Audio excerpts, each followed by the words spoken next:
base da lição de hoje, que é a segunda lição da nossa nova revista, Certas Ideias e Suas Consequências. É preciso tomar cuidado com certas ideias e suas consequências, ou alguém pode se machucar. Nossa revista nova. Iniciamos na semana passada com a lição O Ateísmo em Cima do Muro, chamado de Agnosticismo. Entendemos um pouco o que significa ser agnóstico. Então, nós vimos na semana passada que o agnosticismo é a doutrina, é a filosofia que afirma sem muito discutir temas com relação à existência de Deus, porque ninguém sabe exatamente se Deus existe ou não. Então, o agnóstico, ele diz, se não tem certeza, ninguém tem certeza, então não se pode afirmar que Deus existe. E hoje nós vamos aprender um pouco mais sobre esse tema ateísmo, na segunda lição, que fala sobre ateísmo, a tolice da descrença em Deus. E o salmo base, o salmo que traz, que tem nessa lição como texto base, é justamente o salmo que o pastor usou, que é o Salmo 14, versículos de 1 a 4, que eu não vou repetir, porque nós lemos há pouco. Tá bom? Então, a palavra ateísmo, ela é formada por duas palavras gregas. O prefixo a significa não ou sem. E theos, Deus. Então, ateu é aquele que não crê em Deus, que nega a existência de Deus. Quando foi que o ateísmo mesmo surge no mundo? O ateísmo surge no mundo há muito tempo atrás, desde a época da Grécia Antiga, né? Mas, naquele período, mais especificamente na Grécia, existia, eles adoravam, na verdade, vários deuses da Grécia Antiga. Então, ateu era aquele que não acreditava em nenhum daqueles deuses. Era a pessoa que dizia, não, esses deuses aqui, eles não existem de fato. E essas pessoas eram poucas, elas geralmente sofriam perseguição lá na Grécia Antiga, porque a religião, o politeísmo, que era a adoração dos vários deuses gregos, era a base daquela sociedade antiga. Né? Então, essas pessoas eram perseguidas, elas eram rejeitadas, elas eram discriminadas lá na Grécia. Depois, mais tarde, em Roma, também nós temos essa mesma linha de discriminação, esse mesmo tipo de rejeição àqueles que não acreditavam nos deuses romanos. Porque na Roma Antiga também, assim como na Grécia Antiga, existiam vários deuses. Então, qualquer pessoa que dizia, não acredita em nenhum desses deuses, Roma era considerada ateu. Aí, mais tarde, quando o cristianismo surge, os cristãos eram também considerados ateus em Roma. Por quê? Porque os cristãos não acreditavam nos deuses romanos. Os cristãos diziam assim, nós só acreditamos em um Deus. Esse Deus não está aqui representado por nenhuma dessas imagens de vocês. Esse Deus existe no céu. Ele é o criador de todas as coisas. E nós acreditamos no Filho dele como o único Salvador que veio a esse mundo. Então, é só nele que acreditamos. Aí, em Roma, os cristãos daquele período eram tidos como ateus. Interessante, né? E foram perseguidos por conta disso. Além de não acreditarem nos deuses, não acreditavam também que o imperador romano era um deus.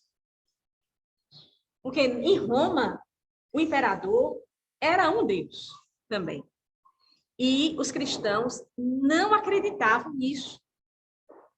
então eram considerados ateus. Aí o tempo foi passando, entra a época da Idade Média. Na época da Idade Média, quem governava o mundo era essencialmente a religião, a grande influenciadora e que tinha o poder na mão, em termos de religião no Ocidente, era a Igreja Católica Romana. E a Igreja Católica Romana perseguia a todos que não eram católicos, a todos que se diziam protestantes, portanto, muitos protestantes morreram na época medieval. A Igreja Católica perseguia aqueles que se diziam ateus, que não eram, diziam, não acreditamos em Deus, não somos cristãos. A Igreja Católica também perseguia esses. Muitos foram considerados, nessa época medieval, bruxos, queimados também em fogueira, como os protestantes foram. Então, teve a época medieval 18, que acontece o iluminismo, que a ciência, né, começa a descobrir muita coisa, que a ciência se desenvolve, que existe uma revolução na ciência e que tudo fica mais, digamos assim, menos dependente da Igreja Católica também. Surgem alguns teóricos, algumas pessoas que começam a defender o ateísmo e começam também a influenciar o pensamento da época, começam a questionar mesmo a existência de Deus, dizem que não são, se identificam como ateus. Isso acontece a partir do século XVIII. E aí aqui nós temos alguns nomes, né? A partir, aqui já diz no século XX, que foram pessoas muito importantes, grandes influenciadores da nossa cultura, né, ocidental. E aqui ele traz 3 nomes que foram extremamente importantes. Primeiro foi Freud, aqui na primeira parte, aqui, definição e história do ateísmo. Freud, Nietzsche e Marx. Esses 3 homens influenciaram muito o pensamento contemporâneo. Esses homens escreveram a respeito do assunto, esses homens foram muito ouvidos, né? Influenciaram bastante. A gente conhece um pouco da história de Freud, que é o pai da psicanálise. Ele era um judeu, ele era ateu, ele dizia que, na verdade, a religião é um meio das pessoas terem um apoio psicológico para vencerem as suas dificuldades do dia a dia. Então, a religião é uma criação da mente humana para se fortalecer emocionalmente diante das dificuldades. Então, Deus, de fato, não existe, é uma criação da mente. Freud dizia isso. Aqui no texto, na introdução não, no ponto 1, nós temos aqui umas frasezinhas que são interessantes que a gente guarda para a gente lembrar do que esses homens pensavam, que eles realmente influenciaram muito a nossa sociedade. Vamos ver aqui, diz assim, no século XX, os 3 magos da suspeição, Freud, Nietzsche e Marx, como corretamente observou Bowley, justificavam a negação de Deus, lançando dúvidas sobre as motivações dos que detêm a ilusão da fé em Deus. Crença seria, primeiro, Freud falava que era uma consolação diante das vicissitudes da vida. Portanto, o homem se consolava na fé em Deus, era um consolo para o homem diante das inconstâncias, das instabilidades da vida. Marx dizia o seguinte, Nietzsche, que era uma ferramenta, desculpe, Nietzsche não, Marx, que era uma ferramenta de dominação. Religião, para Marx, que é o pai do marxismo, e, portanto, o grande teórico do comunismo, do socialismo, ele dizia que, através da religião, os dominadores, aqueles que tinham poder na mão, dominavam os mais fracos. Marx dizia isso. Enquanto que Nietzsche dizia que religião era coisa de gente fraca, para encobrir a fraqueza. Para Nietzsche, a religião era uma coisa inventada. A ideia sobre Deus, a fé em Deus, era uma coisa inventada por as pessoas que estavam sendo dominadas, pelos camponeses, pelos mais pobres.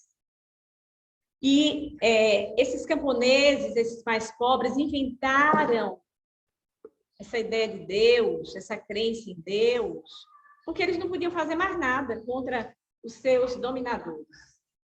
Eles não tinham poder na mão para se livrar do domínio dos poderosos, então eles inventavam Deus. Um Deus que falava sobre humildade, um Deus que falava sobre amor, um Deus que falava sobre essas coisas. Para Nietzsche, para esse filósofo, que era também ateu,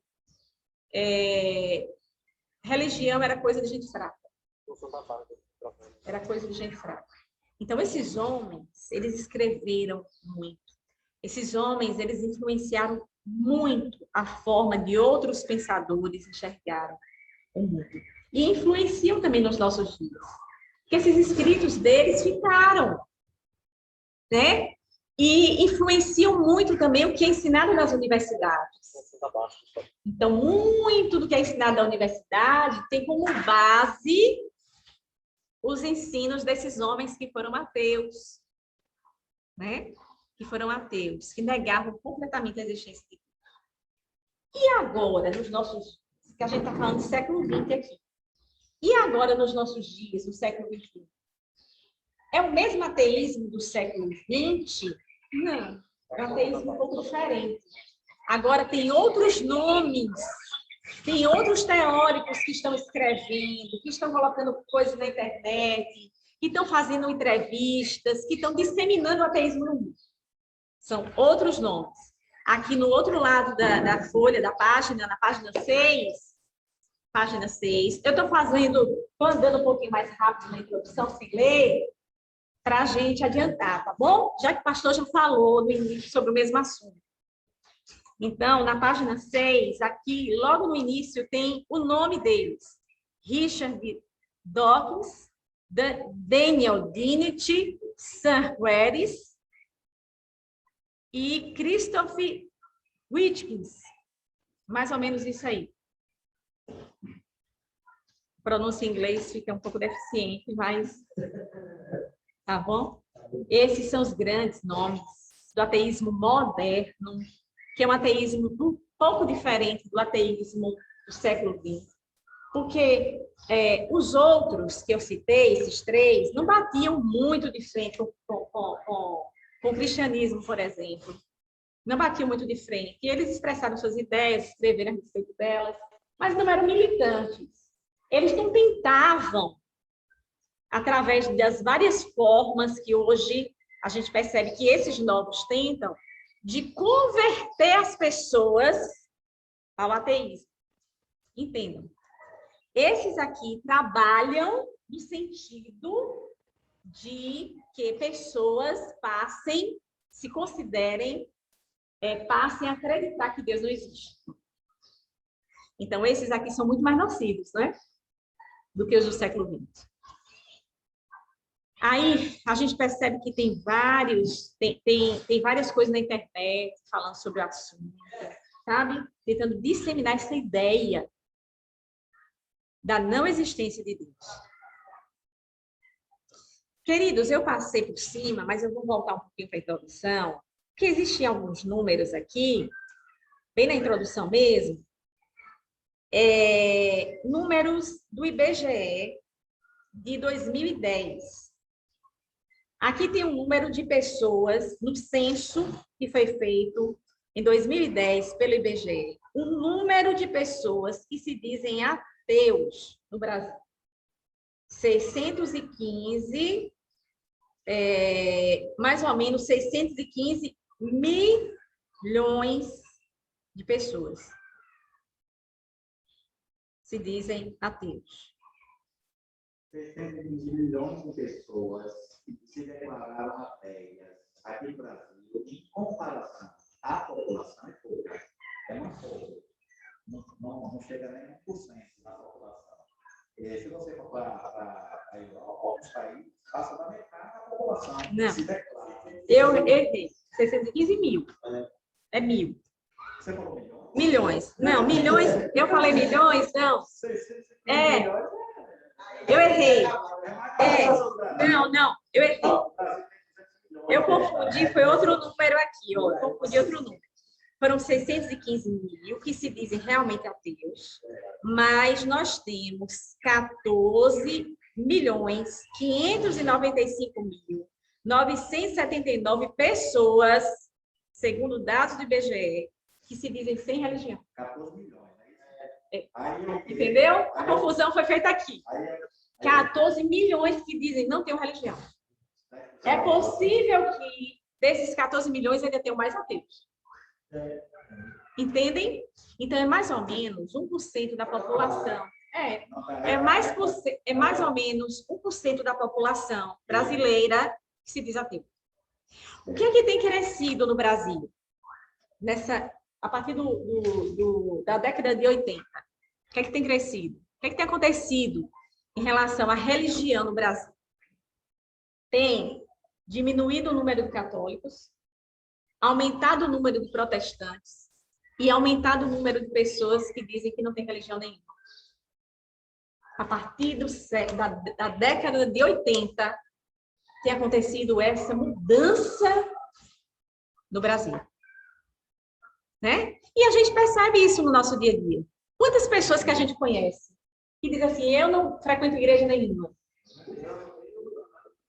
Não é mesmo, Vinícius?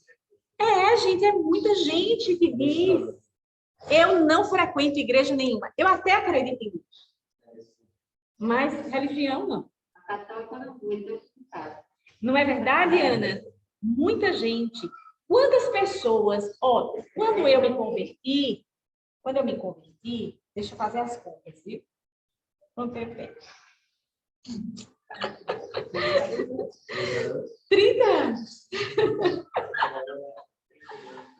Mais ou menos 30 anos?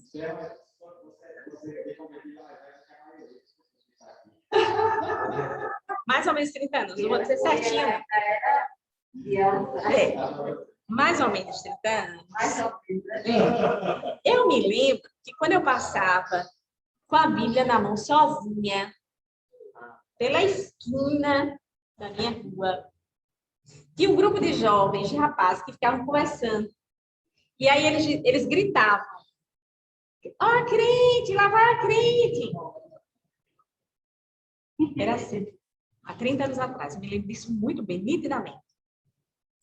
Só que as coisas foram mudando. O número de evangélicos, nesses últimos 30 anos, aumentou muito. Consideravelmente. E esse aumento fez com que os preconceitos diminuíssem em relação a nós. Concorda comigo?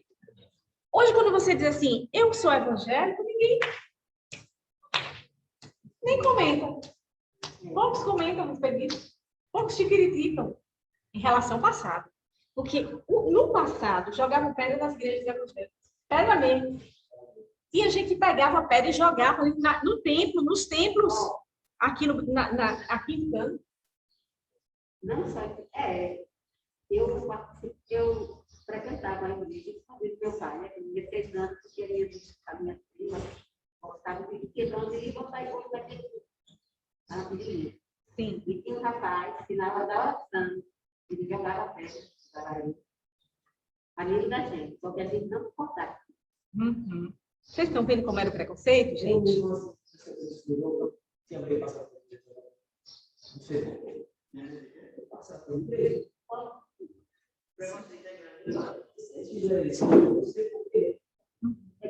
Naquela época o preconceito era muito Eu aceitei Jesus com 16 anos, só que aceitava. Ia lá de vez em quando, para escondido, e meu pai não podia sonhar com ele. Na casa da minha filha, que eu vim para a igreja. Imagine. Tem muito. Tem preconceito, mas não se compara. Sim.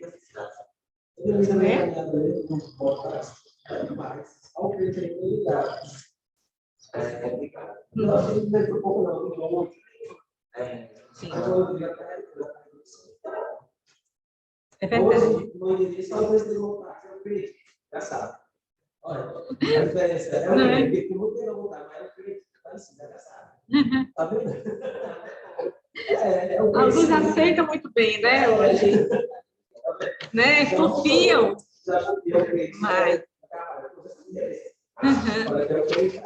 Então, essa mudança, irmãos, tem acontecido no Brasil. Ele sofreu muito. Ele abandonou São Paulo, quando perdeu a vida, porque Deus ajudou. E não se casou. E aí, hoje ele é evangélico. Poucos meses, acho que esse ano, o que jogava pedra hoje é evangélico? Interessante, né? Olha aí. Então, o crescimento tem sido vertiginoso. Vertiginoso. Da igreja evangélica, mas também está tendo um crescimento daqueles que se dizem sem religião. Dados do IBGE 2010. Viu?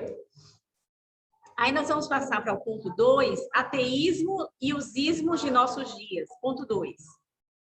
Neste tópico, reveremos as expressões atuais em nossa cultura das variadas manifestações do ateísmo. Como é que o ateísmo se manifesta na nossa cultura? Primeiro, através do secularismo. O que é o secularismo?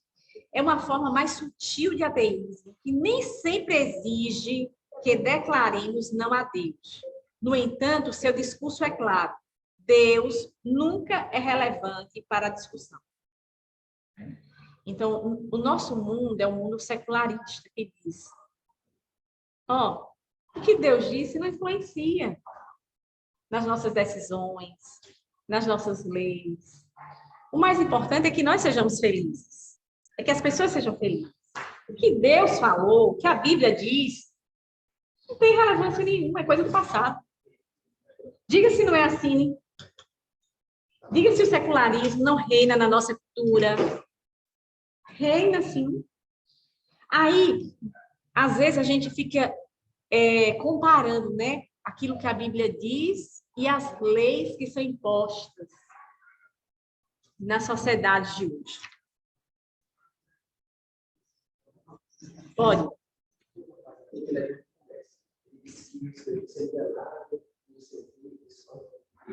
Se fosse uma pessoa que tivesse muita verdade, sabia do que ele falou, cada coisa está sendo errada em ele. Mas se fosse um velho de cabeça saindo, com certeza. Ele está falando, totalmente oposto. Mas se fosse um velho só assim,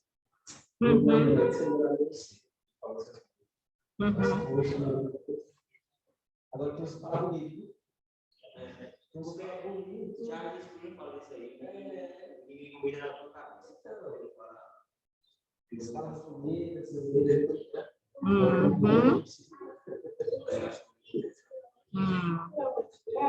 Então, o secularismo não é algo que só existe no mundo. Olha que coisa séria aqui. Alguns são convencidos da presença de Deus, mas com suas escolhas rejeitam o que ele requer. Outros têm altos padrões éticos, mas não sabem por que precisamos de Deus para justificá-los. É possível ser um teísta teórico, mas um ateu prático, ou seja, afirmar-se crer em Deus, mas vive-se como se ele não existisse. E aí, eu pergunto para vocês, será que o secularismo tem entrado nas igrejas também? Evangélicas? As pessoas dizem que creem em Deus, mas vivem como se Deus não existisse? Assim como na sociedade lá fora?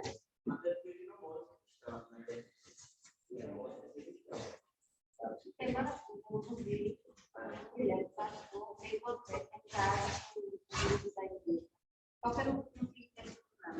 Sim.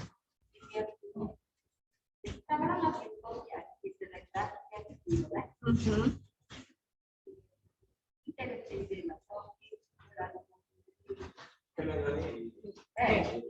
Então, existe uma influência muito grande do secularismo entrando na vida de muitos cristãos. E uma outra coisa que tem entrado muito na vida das pessoas, mesmo que se dizem cristãs, é o materialismo, que é o segundo pontinho aqui. O ateísmo materialista afirma que nós somos apenas um conjunto de elementos químicos, não havendo assim mundo espiritual ou vida após a morte. O ateísmo diz isso. Uma vez que o mundo material é o único mundo existente, o prazer material é o fim último da vida. O materialismo finge conter boas novas de grande alegria para as pessoas. Ele faz uma promessa de sentido da vida por meio de aquisição de bens materiais e serviços, que se concentra principalmente no prazer que as pessoas sentem quando põem em prática a escolha pessoal. Mais uma vez, ateus práticos não são apenas os não religiosos, mas também aqueles que deixam Deus fora da vida. Em termos práticos, muitos cristãos que foram afetados pela cosmovisão materialista vivem como se as coisas materiais preenchessem o vazio em sua vida. É verdade ou não isso?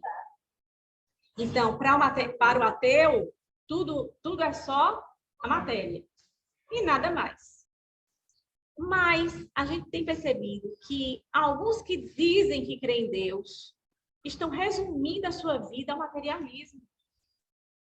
Só pensam em comprar, só pensam em adquirir as coisas aqui na terra.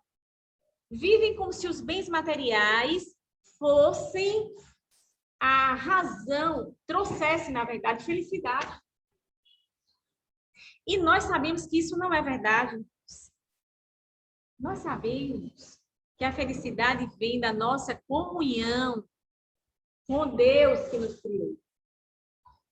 Esse relacionamento pessoal com Ele, que nos foi permitido através da morte de Jesus Cristo, é que traz felicidade ao coração.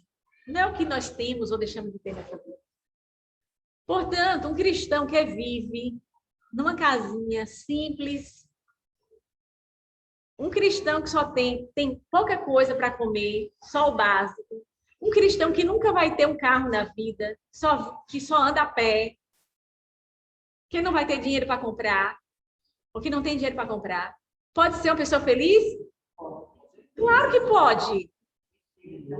E muito feliz, porque não são os bens, não são as coisas, não é? Não são as coisas materiais que trazem felicidade ao coração. Mas, infelizmente, muitos cristãos têm entrado por essa linha de raciocínio que os ateístas pregam. Entendem?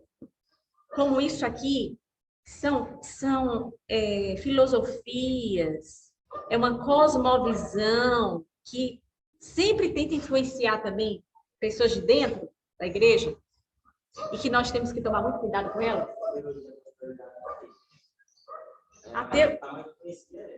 A teologia da prosperidade é materialista ou não?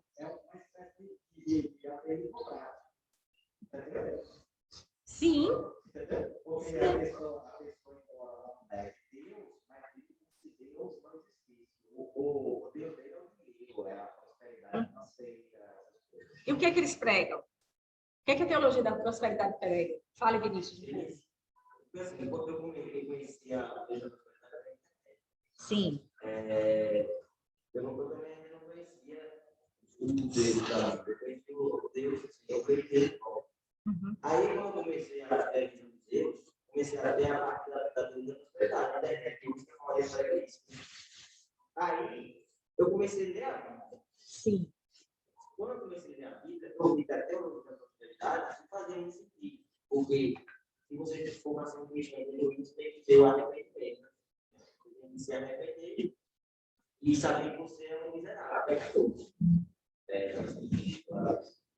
E a teologia da prosperidade, ela prega o evangelho, mas ela prega a evangelho de amor, a evangelho de grandiosidade, a evangelho de você vai, se você pedir a Deus para abençoar, você pedir sabedoria. É mais nesse sentido. E Deus, o amor, Deus, a sabedoria, o evangelho te massageia o seu ego espantado. E que Deus vai te dar bens materiais. Isso é uma prova da presença de Deus na sua vida. É você ser próspero financeiramente. Quando você tem pés, Deus quer que você viva. Eles têm alguns passagens da Bíblia, por exemplo, Isaías, não tem? Esperar o melhor dessa terra. Aí eles pegam essas visões e botam como se fossem bens materiais. Só que a gente sabe que é com Jesus, né?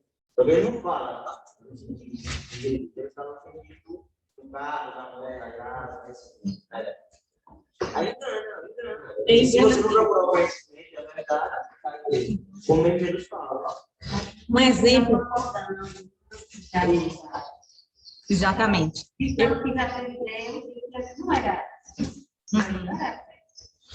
Eu me lembro bem, quando a gente estava morando até em Pombal, de uma oração que eu, pastor, nós ouvimos, do líder mais importante de uma igreja neopentecostal do Brasil, que prega a teologia da prosperidade. E esse líder, ele dizia assim na oração: Deus, eu não aceito que eu esteja vindo para a igreja com carro e o povo da minha igreja vindo a pé. Ou de ônibus, né? Eu não aceito isso. É como se ele estivesse reclamando da oração, sabe? Pondo a Deus uma solução para aquilo. Para aquele problema que ele estava vendo. E eu me lembro que na hora da oração ele disse assim, fecha a mão, como se você estivesse lutando. Na oração ele disse assim, fecha a sua mão. Em punho, como se estivesse com a mão em punho. Na oração. Aí você fala com Deus. Como se estivesse brigando com Deus. Se você não pode, quando ele prosperidade.